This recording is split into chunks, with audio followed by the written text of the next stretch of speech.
اعوذ باللہ من الشیطان الرجیم بسم اللہ الرحمن الرحیم۔ ناظرین کرام، آپ کا میزبان ابن حسن آپ کو خوش آمدید کہتا ہے۔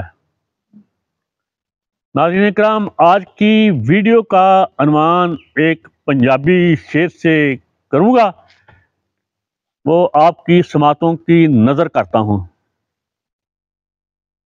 میری خواہش ہے میں پنجابی میں ویڈیو آپ کی خدمت میں پیش کیا کروں، لیکن میرے چند احباب جو چند ہیں ان میں صرف چند ان کو وہ میری پنجابی کی سمجھ نہیں آئے گی، اس لیے مجبور مجھے برداشت کریں اردو میں جیسی بھی میری ہے۔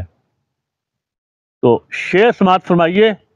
کتھوں لبنا پشاوری ناکھاں تو ککراں دے بی بیج کے۔ اس کا مطلب تو آپ سمجھ گئے ہوں گے کہ اگر ببول خاردار درخت ان کے بیج کاشت کیے جائیں تو یہ توقع رکھنا کہ پشاوری ناکھیں جو بہت خستہ لذیذ میٹھی ہوتی ہیں وہ حاصل ہوں گی پھل میں، تو اس سے زیادہ حماقت امیز سوچ فکر کیا ہو سکتی ہے۔ لیکن بدقسمتی سے ہماری قومی سوچ ایسی ہی ہے کچھ کہ ہم اسی ککراں دے بی بیج کے پشاوری ناکھاں دے خواب دیکھنے ہیں۔ ناظرین کرام، قاری نے اس لیے یہ نکل جاتا ہے کہ میں لکھتا بھی ہوں نا، تو یہ کچھ تحریر شدہ ہے جو آپ کی نظر کرنے جا رہا ہوں۔ تو آج کل حلف کا موسم ہے اور حلف کا موسم اپنے عروج پہ ہے۔ قومی صوبائی اسمبلیوں کے کامیاب ہونے والے ارکان اپنے عہد کا حلف اٹھا رہے ہیں۔ المیہ یہ ہے کہ جتنے بھی ممبران یا ارکان کامیاب ہوئے ہیں ان میں اکثریت کہہ رہا ہوں، دوس داندلی ووٹ کی چوری چکاری عوام کے مینڈیٹ پہ ڈاکہ زنی کے نتیجہ میں کامیاب ہوئی ہے۔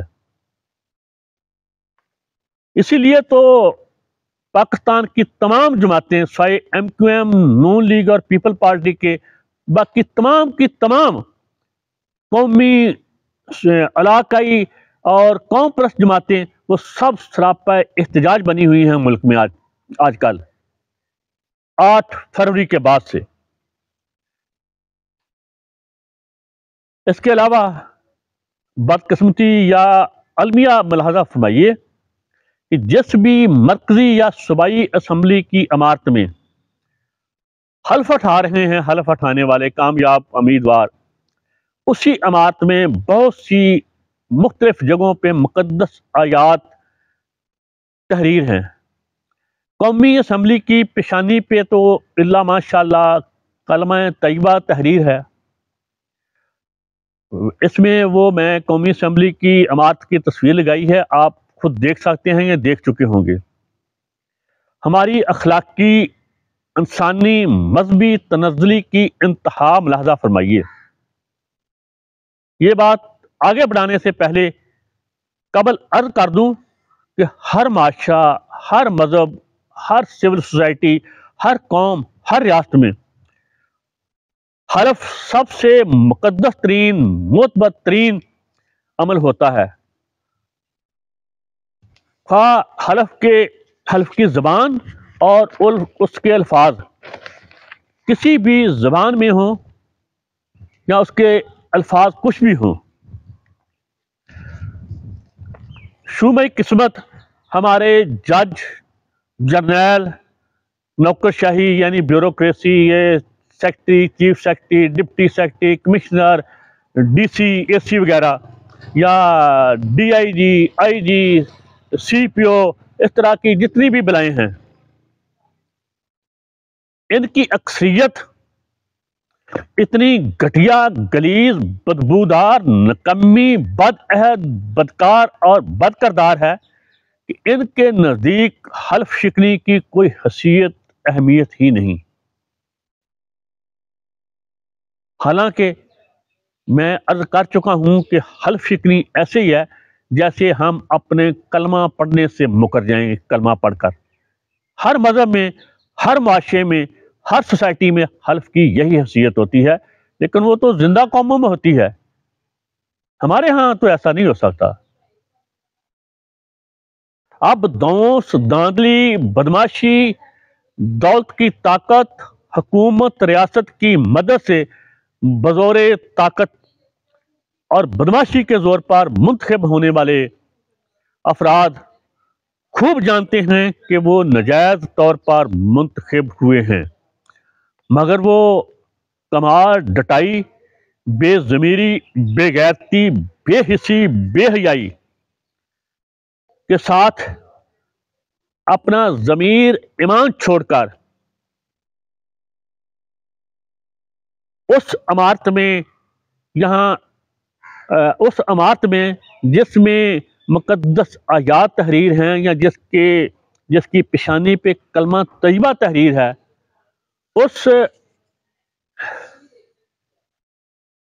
عمارت میں اپنا حلف اٹھانے جا رہے ہیں یا حلف اٹھا رہے ہیں۔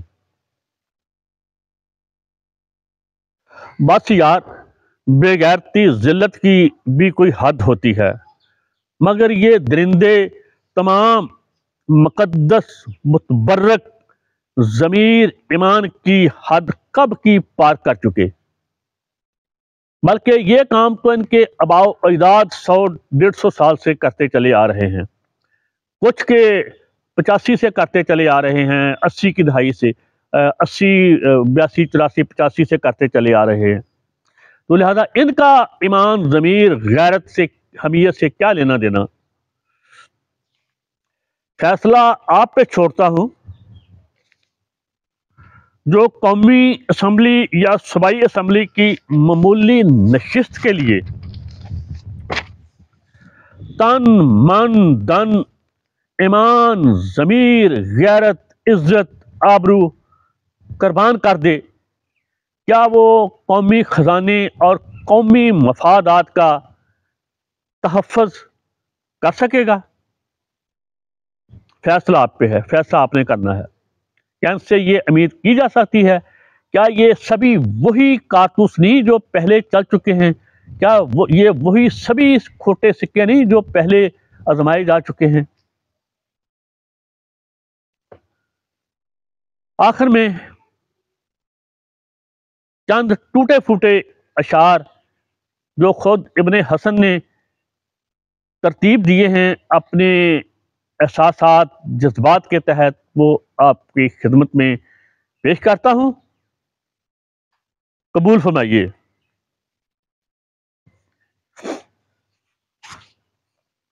ہم نونی، پپلی، امرانی سب ایک ہیں، ہم اپنے مفاد کی خاطر سب ایک ہیں، ہم چور، لٹیرے، کرپٹ، بدعنوان ہیں، سنجے اپنے مفاد، سنجی وارداتیں ہیں، ہم منگول کے ڈنڈے تلے سب ایک ہیں، سب ایک ہیں۔ منگول کے ڈنڈے اور جوت بوٹ میں برکت بڑی ہے اور اثر بھی بڑا ہے۔ سانجا اپنا آقا، سانجا گیٹ نمبر 4 ہے، سانجا اپنا آقا، سانجا گیٹ نمبر 4 ہے، ہم پیرے آ پرا کے دوبارہ شعر۔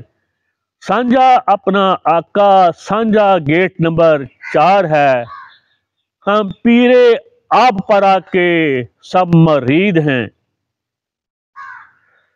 اگلا شعر، چوری چکاری واردات کرپشن اپنے دندے ہیں، چوری چکاری واردات کرپشن اپنے دندے ہیں، کہنے کو ہم رہنما نا خدا ہیں۔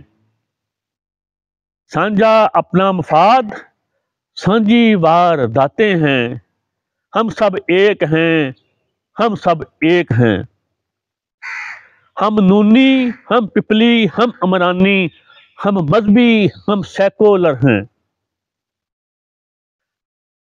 مگر منگول کے جنڈے تلے ہم سب ایک ہیں۔ حرف آخر عرض کرتا چلوں، میں بدماشا کے تو روز لتے لیتا ہوں، اس کے چیتھڑے اڑا کر رکھ دیتا ہوں۔ میں کون سا دودھ کا دھلا ہوں، میں کون سا گنگا نہایا ہوں۔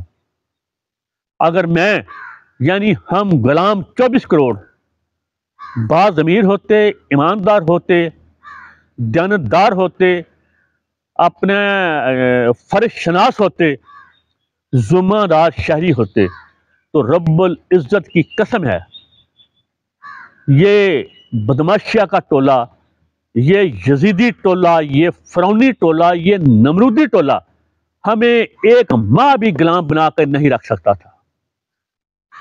ہم معذرت کے ساتھ، میں خود کو کہتا ہوں، اگر میں کاشتکار ہوں، اگر میں مزدور ہوں، اگر میں ٹھیلے والا ہوں، اگر میں ریڑھی والا ہوں، اگر میں دوائی فروش ہوں، دودھ فروش ہوں، سبزی فروش ہوں، میں جو بھی کچھ کرتا ہوں، میں اپنے کام میں بددیانتی کرتا ہوں، بے ایمانی کرتا ہوں، 2 نمبری کرتا ہوں۔ جب میں خود ایسا ہوں تو پھر مجھ میں وہ ایمانی حوصلہ کہاں پیدا ہوگا کہ میں اٹھ کر ان بدماشا کے گریبان پہ ہاتھ ڈال لوں۔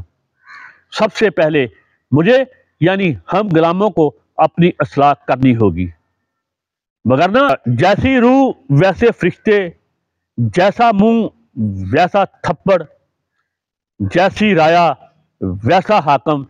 پھر اسے مقدر جان کر روئے دوئے بغیر خوشی سے قبول کریں۔ اس کے ساتھ ہی اپنے میزبان ابن حسن کو اجازت دیجیے۔